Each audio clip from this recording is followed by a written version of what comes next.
दोस्तों, दिवाली का हर एक दिन हमारे लिए कुछ ना कुछ स्वास्थ्य का भी संदेशा लेके आया है। जैसे पहला दिन वसु बारस, जिसे कुछ लोग गो वत्स द्वादश भी बोलते हैं।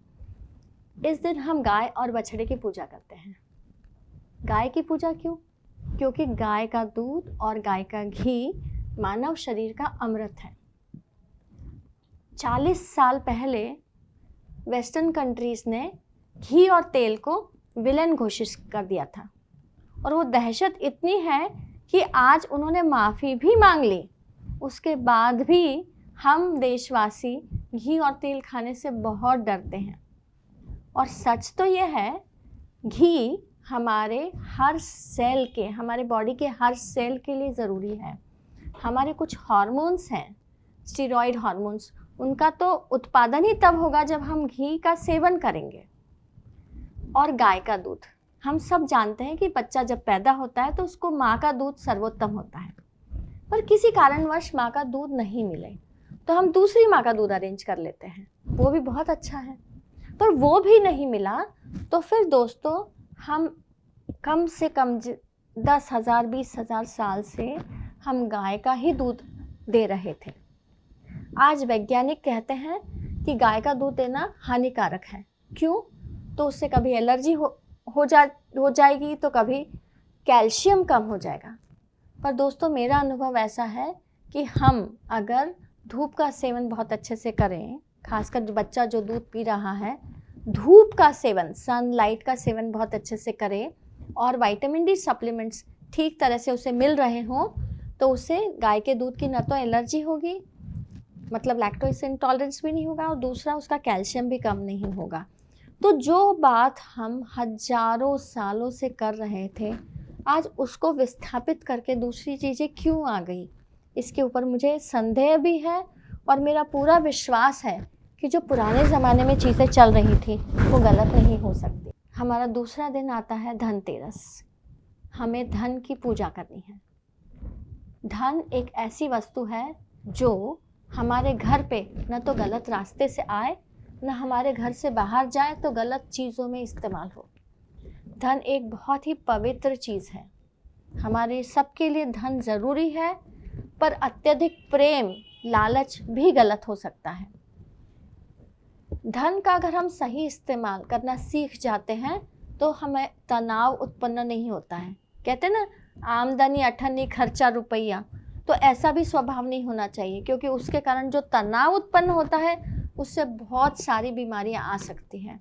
तो धन की पूजा भी हमें ये सिखाता है कि हमारा मानसिक संतुलन बहुत अच्छा जीवन भर रहेगा अगर हमें धन का सदुपयोग आ गया।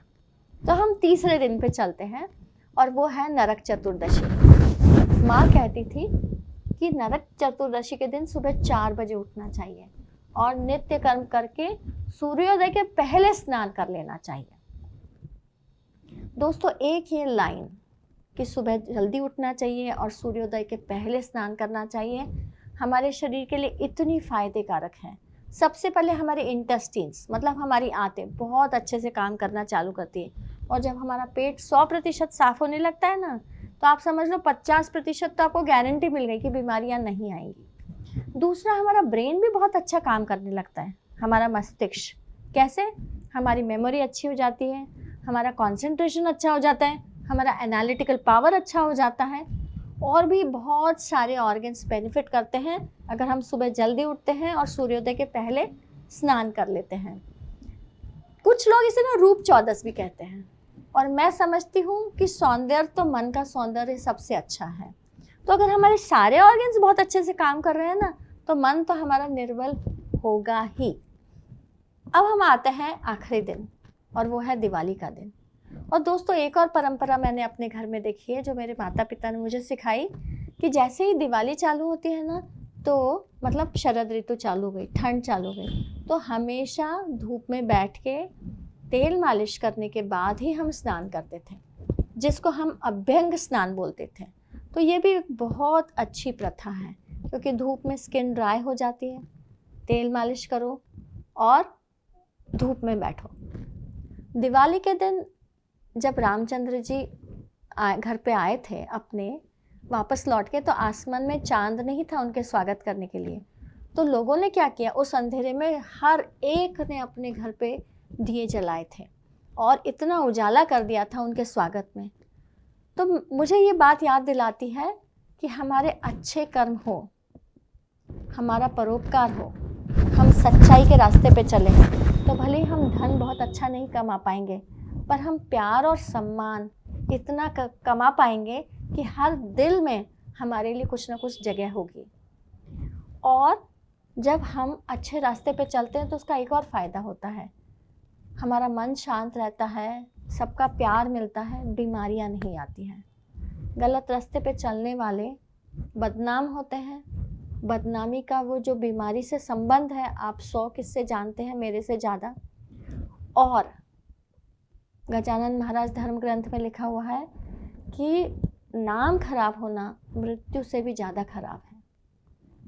ये सारे चिंतन के बाद मैं आपको वापस एक बात कहना चाहती हूँ, सभी को दिवाली की बहुत बहुत शुभकामनाएं। धन्यवाद।